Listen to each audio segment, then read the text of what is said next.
Você sabia que dentro do seu peito existe uma máquina muito mais impressionante do que esta? Ela bate aproximadamente 72 vezes por minuto, o que dá uma conta de mais de 100 mil batimentos por dia. O nome dessa importante máquina é coração. Se utilizássemos a energia produzida por um só dia desses batimentos, um caminhão seria capaz de percorrer 30 quilômetros. O coração é muito mais do que um fiel representante do amor, carinho e sentimento das pessoas. Ele é uma peça-chave para o corpo humano, bombeando sangue e vida para todos os outros órgãos e sistemas. O Criador de todo o corpo, que também criou o coração, já sabia da importância de guardarmos fisicamente e emocionalmente o nosso coração. Em Provérbios 4:23, ele nos adverte: sobre tudo o que deve guardar, guarda o teu coração, porque dele procedem as fontes da vida. Por isso, a principal pergunta de hoje é: como você tem cuidado fisicamente do seu coração? As doenças cardiovasculares matam, por ano, mais de 17 milhões e meio de pessoas no mundo. Isso corresponde a aproximadamente 31% de todas as mortes que ocorrem mundialmente. Uma em cada 3 mortes que ocorre é por doença cardiovascular. E o mais alarmante e preocupante de tudo é que boa parte dessas mortes poderiam ser evitadas. A saúde do coração. Esse é o tema do programa Vida Mais Viva, que começa agora.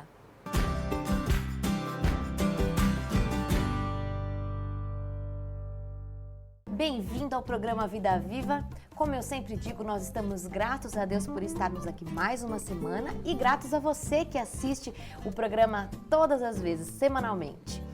Hoje nós temos uma pauta interessante. Você sabia que no dia 29 de setembro comemoramos o Dia Mundial do Coração? É sobre esse assunto que nós vamos falar hoje. Você sabe qual é a diferença entre angina, infarto, hipertensão, mulher e infarto, mulher e doença do coração, insuficiência cardíaca? Quanta coisa a gente tem para aprender hoje. E para falarmos sobre esse assunto, nós convidamos o Dr. José Ricardo. Ele é médico que apresenta o programa na Rádio Novo Tempo, NT Saúde, não é isso mesmo? Exato, e para mim é um prazer muito grande estar com vocês e estar aqui no programa também, nessa oportunidade de falar, como você disse, doença do coração. As mulheres têm maior ou menor chance de ter problemas cardíacos? Como que é essa relação entre mulher e doença cardiovascular? É importante entendermos que a função do coração é bombear e, acima de tudo, sempre levar sangue, nutrientes, oxigênio, na verdade, Mari, a todo o organismo, a todas as células do nosso organismo. É super importante falar isso, porque aí a gente começa a entender também a origem dos problemas, né? Entendendo Exato. Como funciona, a gente entende. E olha só, como é interessante, às vezes uma pessoa tem um problema no coração e não tem, vamos assim, e tem, por exemplo, um problema no pé, com uma dificuldade de deambular, de andar, porque tem uma diminuição de oxigênio que o coração está levando menos oxigênio. Não consegue sustentar, né? Não consegue bombear. Exatamente. Até o pontinho do Então pé. veja só, Mari, o coração ele bombeia sangue e ele funciona 24 horas por dia. Ele não para. E é um órgão que está diariamente, 24 horas ali, bombando sangue, levando nutrientes e não descansa. Se nós não tivermos um cuidado com a saúde do coração, com certeza esta bomba irá sofrer e trazer algumas consequências de saúde para as pessoas. É só fazer uma continha rápida, né? Batendo 70 vezes, 80 vezes por minuto, 60 minutos, 24 horas por dia, 365 dias por ano, vezes a nossa idade. 70, 80 anos, né, que a pessoa acaba vivendo. Mari, nós vamos ter realmente um coração, uma estrutura dentro do nosso organismo que nós não paramos para imaginar quão importante ele é e quanto ele trabalha durante a vida toda. Você comentou, sabe, Mari, a respeito da mulher, se ela tem uma maior chance ou não de ter problema cardiológico. E eu diria o seguinte, não apenas cardiológico, aquela mulher que toma, por exemplo, anticoncepcional e tem o seu dia a dia atribulado, no seu dia a dia corrido, sem dúvida alguma ela pode ter, e não vamos colocar cardiológico, mas doença cardiovascular, que pega, por exemplo, um AVC, Certo. pega uma trombose. E os estudos mostram que a mulher que toma anticoncepcional tem uma maior chance se ela se fazer parte de um determinado grupo de risco. E vamos dizer o seguinte, temos que ter aí uma tríade. A idade dela, se for acima de 35 anos, se a mulher tiver acima de 35 anos, entra dentro de um grupo de maior risco. O tipo de anticoncepcional que se toma na década de 60, nós sabemos muito bem que a dosagem de estrógeno presente no anticoncepcional era muito alta, em torno de 50 microgramas, o que era uma dosagem muito alta. Hoje, para que o seu telespectador tenha uma ideia, hoje a dosagem está em torno de 15 microgramas de estrógeno e tem alguns ainda sendo feitos estudos para diminuir mais ainda, ou seja, o efeito é menor. E temos ainda os fatores de risco. Se ela tiver, por exemplo, uma obesidade, um sedentarismo, uma vida muito estressada, ela for tabagista, se ela for tabagista, inclusive nesse assunto de tabagismo, é importante a gente comentar que estudos norte-americanos mostram que a mulher que fuma em torno de 20, 25 cigarros... Um pouquinho mais que um maço. Um pouquinho mais do que um maço. Ela tem de 25% a 30% mais de chance de ter um infarto agudo do miocárdio. Ou seja, cigarro e anticoncepcional não combinam. De maneira nenhuma. De maneira nenhuma. É importante que a mulher entenda o seguinte, se você estiver fazendo o acompanhamento com o seu ginecologista, ele conhecer a sua saúde, ele vai te indicar o melhor método anticoncepcional. Exato. Vai te indicar se é realmente o hormonal, se tem um método de barreira, se é um método outro preventivo. E o anticoncepcional, desde que a mulher esteja compensada, fora dos fatores de risco, é um excelente método contraceptivo. Eu me lembrei de dados de uma pesquisa que eu vi que, na verdade, as doenças cardiovasculares matam mais do que o câncer. Algumas causas são muito preveníveis, né? A gente tem condição de mudar o estilo de vida, a gente vai falar um pouquinho no decorrer do programa. Então é triste de saber que as pessoas ainda morrem por conta de hipertensão, diabetes, infarto, muitas doenças que são do estilo de vida. Agora eu vou te perguntar, como tem sido a sua visão com relação à idade mais jovem, como que é os jovens e as doenças cardiovasculares? Porque a gente via, fulano infartou, a gente achava que era um velho. Hoje em dia a gente percebe, e até na nossa prática, a gente observa cada vez pessoas mais jovens, já na faixa dos 30 e poucos anos, já tendo infarto. Qual que é a sua percepção sobre esse assunto? Eu lembro quando eu era moleque, e acho que o telespectador também vai lembrar, por exemplo, na época que papai conduzia a gente, o carro era, geralmente, na minha época, era um Fusquinha. Era um Fusquinha com manivela para abrir o vidro, câmbio mecânico e não tinha direção hidráulica. Hoje, quando a gente vai comprar um carro, você já quer carro automático, direção hidráulica, vidro elétrico, trava elétrica. Mas menos esforço. Cada vez você está querendo fazer menos esforço. Na minha época, para você ligar a televisão, e na época de muita gente, tinha um transformadorzinho e depois tinha um botão. E aí você assistia a televisão. Hoje você não sai da poltrona e ali, ó, o único exercício que o telespectador faz é o dedo. As casas inteligentes, né? Até abre cortina, Exato. Luz, tudo Então, quer dizer, cada vez estamos ficando mais sedentários. Cada vez estamos ficando mais parados nas nossas atividades. E cada vez mais o jovem, olha só, depois nós vamos estar, eu quero comentar sobre isso, mas o jovem está se alimentando mal. É verdade. É fast food, são refrigerantes, são bebidas que muitas vezes a gente sabe que não faz bem para o nosso organismo e isso tem levado, sem dúvida alguma, a uma deteriorização do nosso organismo. Tem um estudo norte-americano que eu tive a oportunidade de ver numa revista médica que na década de 20 nos Estados Unidos, morreram de problema cardíaco diagnosticado em torno de 3 mil americanos. Na década de 60, ou seja, praticamente 50 anos após, esse número subiu para praticamente 300 mil americanos. Nossa. Então, o que leva a crer essa situação? Sem dúvida, modo de viver, sedentarismo, alimentação irregular. Veja, quem de nós não passa por estresse nos dias de hoje? Sabe, você pega a sua família, que está cada vez mais linda, em crescimento, não é verdade, Mari? Ou seja, você pega a sua família, você põe num carro, você fica preocupado, quem vai parar do seu lado, quem vai te abordar no farol. É verdade. E esse tipo de situação, sem dúvida, acaba fazendo com que o nosso organismo vá padecendo. Você mencionou um pouquinho antes sobre tabagismo, até falou junto com o anticoncepcional. E aí falou, poxa, o anticoncepcional muitas vezes é necessário e tal. E o cigarro? Se a gente usar um cigarro light? E eu vou dizer uma coisa para você que prestigia esse programa.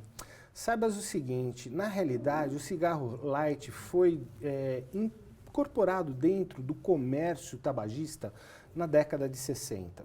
A finalidade dele era justamente diminuir os teores de nicotina e alcatrão e outras substâncias que sabiamente são nocivas à saúde, com a finalidade de dar, entre aspas, mais saúde ao fumante. Olha que incongruência. Como que você dará mais saúde ao fumante, esse fumante fumando? E o que observou-se inconscientemente, o fumante, ele é um dependente do cigarro. Claro.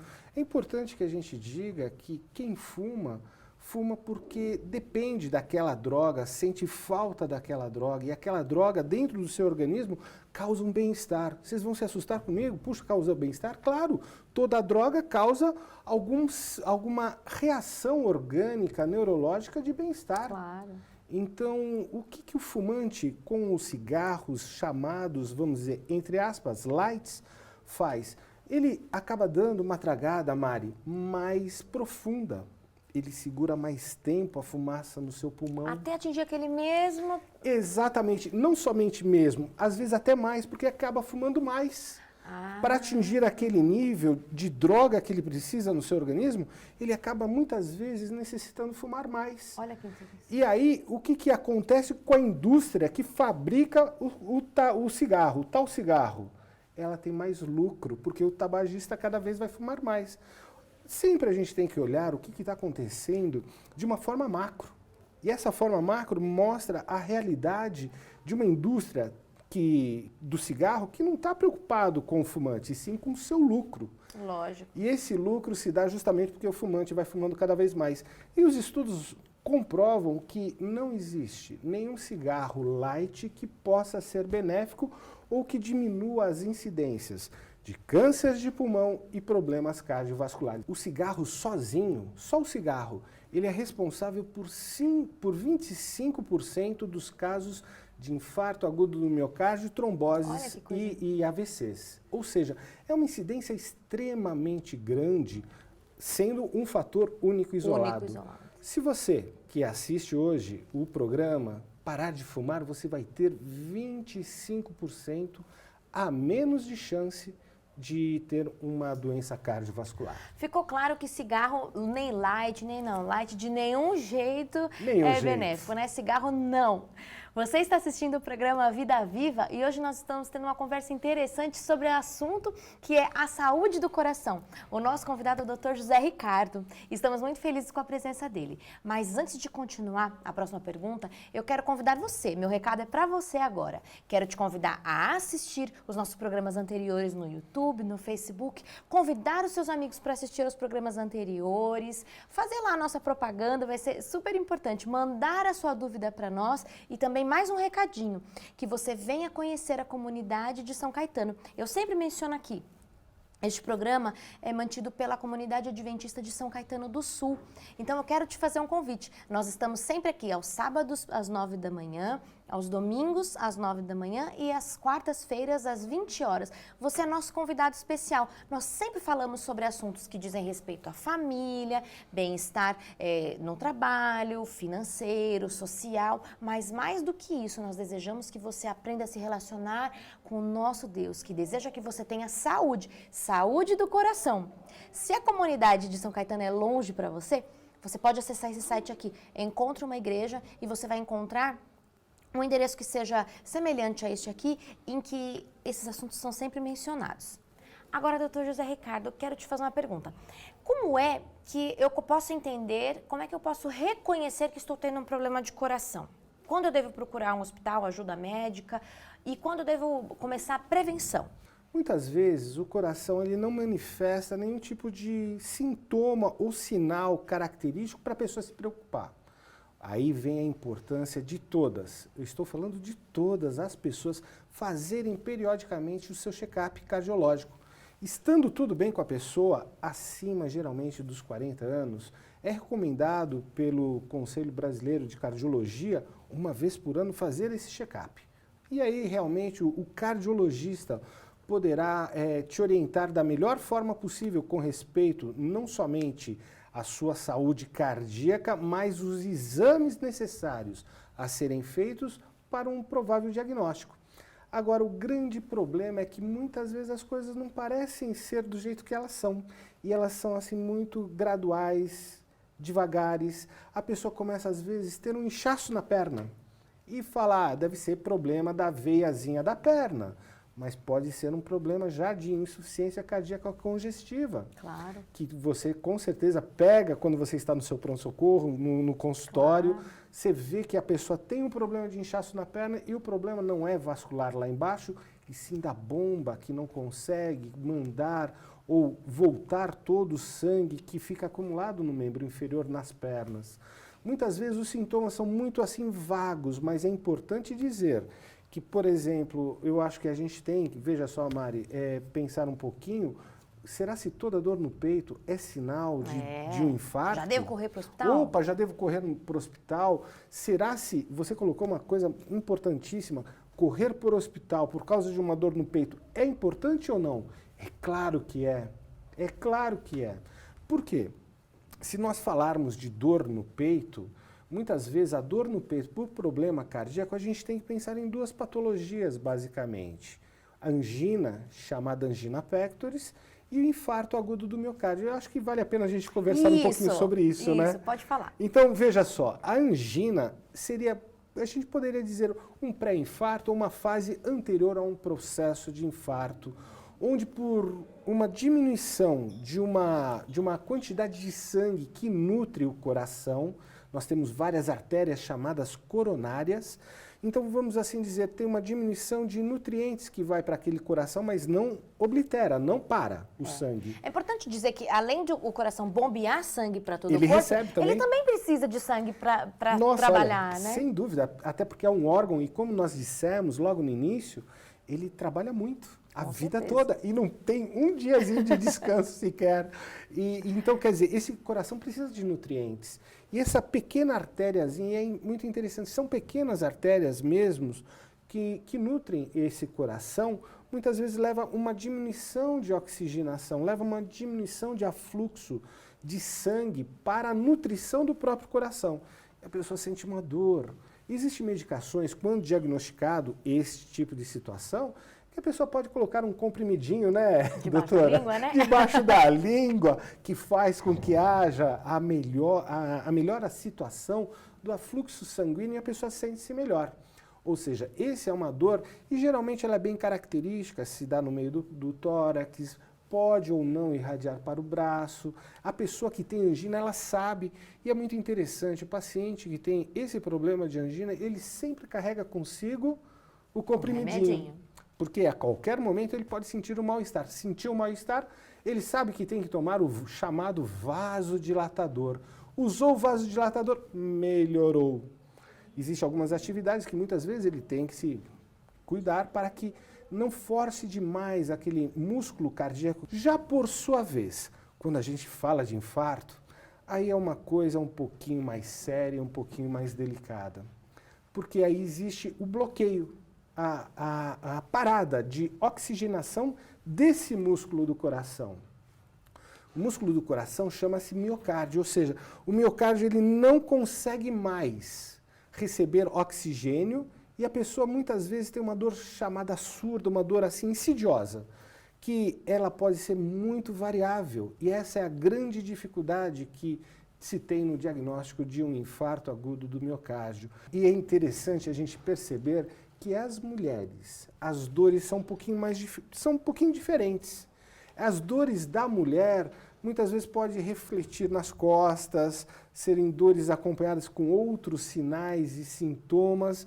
E aí, se você está no conforto da sua casa, às vezes sem qualquer tipo de atividade, tem uma dor que em 20 minutos não passa e ela está ali, deve fazer sim uma avaliação de urgência com o médico.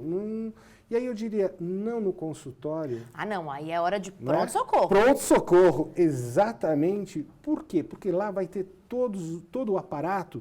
Se a pessoa for diagnosticada com infarto, um oxigênio, um exame de sangue, um eletrocardiograma, que a gente usa um termo médico, a gente corre um eletrocardiograma, não é verdade? E a pessoa vai ter condições de ser diagnosticada corretamente. Ou seja, é muito importante. Dor no peito, uma dor com sinais que podem, inclusive, estar associados, muito importante, ânsia de vômito, tontura. Às vezes aquela sudorese, está doendo meu peito, está suando, mas não é nada. E a pessoa às vezes segura. Isso é muito preocupante. Às vezes a pessoa resolve falar, eu estou com dor no peito, eu vou sozinho para o médico. Está errado. Não faça isso não. Sabe por quê? Algumas dores no peito que evoluem para um infarto, a pessoa pode, por exemplo, perder o sentido. Ter uma arritmia. O que é arritmia? Aquele batimento desordenado do coração que não consegue, às vezes, mandar um oxigênio suficiente lá para o cérebro. E a pessoa desmaia e aí sofre um acidente de trânsito. Doutor José Ricardo, nossa, queria mais tempo para a gente poder continuar falando sobre a saúde do coração, mas o nosso tempo é escasso. Muito obrigada pela sua presença e queremos contar com o seu conhecimento mais vezes, viu? Será um prazer, o prazer foi meu.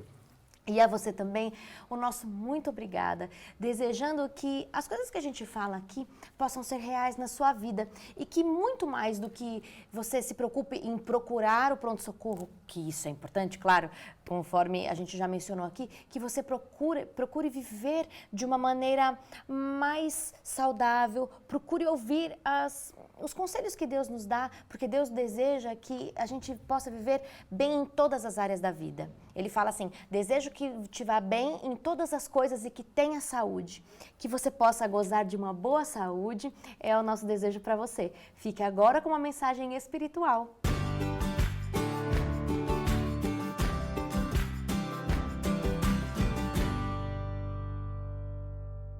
Que bom estar com você mais uma vez aqui pela TV Novo Tempo, o canal da Esperança, com o programa Vida Mais Viva, um programa que traz informações importantes, grandiosas para a sua vida. Meu querido, hoje foi falado a respeito de como se prevenir de doenças. E nós sabemos que quando a doença bate à nossa porta, causa alguns temores para o nosso ser, para a nossa vida. E como vivenciar isso? Como vencer isso? Nós vivemos em uma época em que as pessoas estão confusas com relação às doenças e à espiritualidade. Elas tentam mesclar a doença com a espiritualidade, ou seja, uma pessoa doente provavelmente ela não é espiritual e isto não é bíblico. A Bíblia não ensina isso. A Bíblia não nos dá provas desta visão teológica.